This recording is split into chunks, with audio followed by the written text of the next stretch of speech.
This is the Horse Radio Network.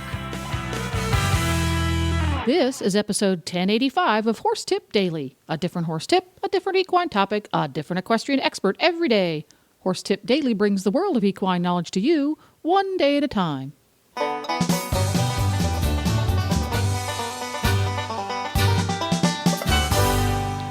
Greetings, horse people. Coach Jen here, and thanks for tuning in to Horse Tip Daily. Today's tip is an excerpt from the Horses in the Morning Show Horse Health segment. Steve Kraus from Cornell University Farrier Program joins Jamie to explain the relationship of horseshoes and traction for polo ponies and others in similar types of sports. And we'll get right to it after this from Kentucky Performance Products. She swallowed hard as they walked into the start box. She could feel his muscles tense under her leg. 5, 4, 3, 2, 1. Have a great ride. She didn't have to ask. He galloped out of the box and across the field toward their first training level course. His ears pricked. Her heart pounded. He attacked each obstacle with confidence, clearing them with room to spare. A huge smile broke out on her face as she crossed through the finish flags. She leaned forward and buried her face in his neck. Their bond of love and trust blocked out all else. This love story is brought to you by Elevate. Research proven to have superior bioavailability, Elevate supplies the essential vitamin E often missing from the equine diet. Its all-natural formula supports healthy muscle and nerve functions. The horse that matters to you matters to Kentucky Performance Products. Call 859-873-2974 or visit kppusa.com to order today. No, so I got to ask, too, when you're shoeing all these polo ponies, do the polo ponies have any certain special type of shoes? Do you just shoe them all the way around? Do they have borium? Do they have do they have, do you drill and tap them? What do you do different? All right, now we're getting into another question that has lots of parts. Okay, oh, sorry. We're playing arena polo here at Cornell, which is indoor arena polo, which is similar but not the same as outdoor polo. So arena polo is usually what's played in the collegiate realm and is popular, in what we call club polo beyond the collegiates, whereas outdoor polo is played on a polo field that's like 9 football fields. It's 300 yards by 150 yards. So you have galloping horses, whereas arena polo is quick, explosive, a lot of quick turns, a lot of physical contact, but it's easier to see it because it's in such a smaller area. So the Cornell polo horses in our arena, the footing is so good, we only shoe the fronts on most of the horses. Every now and then we have to shoe a horse behind to keep his feet together. And we use what's called a rim-style shoe, which is made to kind of like bite into the surface a little bit to give them some traction.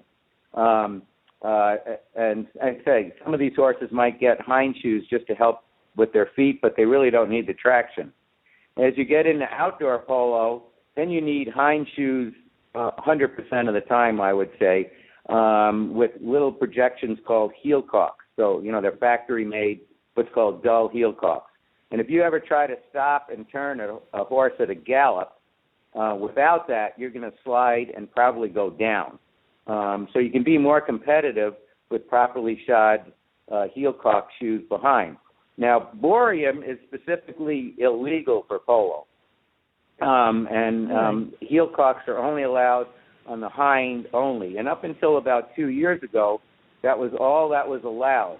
And recently they changed the rule that you can use what's called removable screw cocks on the hinds of polo horses so that they can vary the traction for the surfaces just like event horses do and take them out when they're not, being used. So it's kind of like a good thing if it's done right to be able to remove the screw cocks when you don't need them. But the professionals really do appreciate that because they're very competitive, and they might need a bigger cock than usual for the field conditions to be competitive and stay safe. But again, they'd want to remove it after they're done playing. So it's the best of both worlds doing that. Absolutely. Well, I mean, I'm an eventer, and when you do have more rain and everything, you need bigger studs for playing in the rain. I don't know if do they play in the rain much or is it just like more like softer field conditions? Not likely going to play in anything beyond a light drizzle because the field conditions get too slippery, and not only that, but they tear the field up a lot.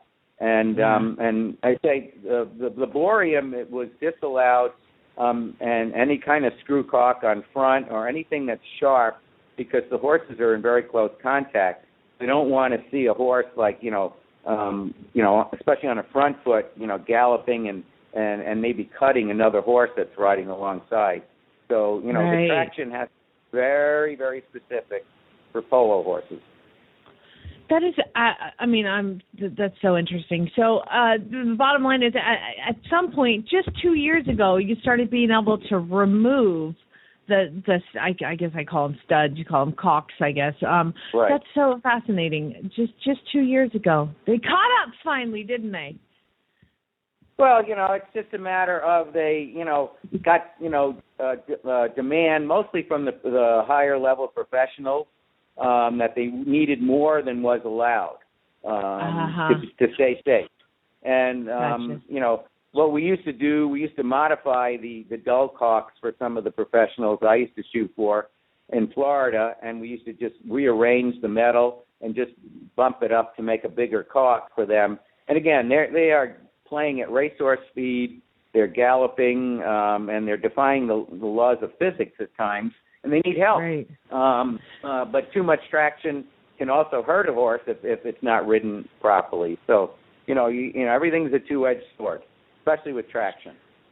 Absolutely. Well, Steve, this has been absolutely interesting. Thank you for answering our listener questions and my questions. And we're talking, of course, to Steve Kraus, head of farrier services at Cornell University. You have the absolute right job, my friend. Well done. It's fascinating listening to you. And there you have it. You can find links to today's guests at horsetipdaily.com.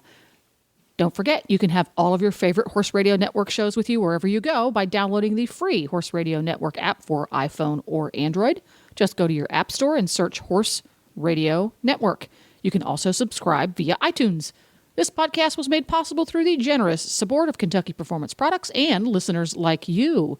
You can learn how to become a supporter of the Horse Radio Network by going to horsetipdaily.com and clicking on the auditor's banner in the center of the page. The Horse Radio Network and the Horse Radio Network hosts are not responsible for statements of guests or their opinions. Use your own judgment when listening to the tips provided by the experts on Horse Tip Daily.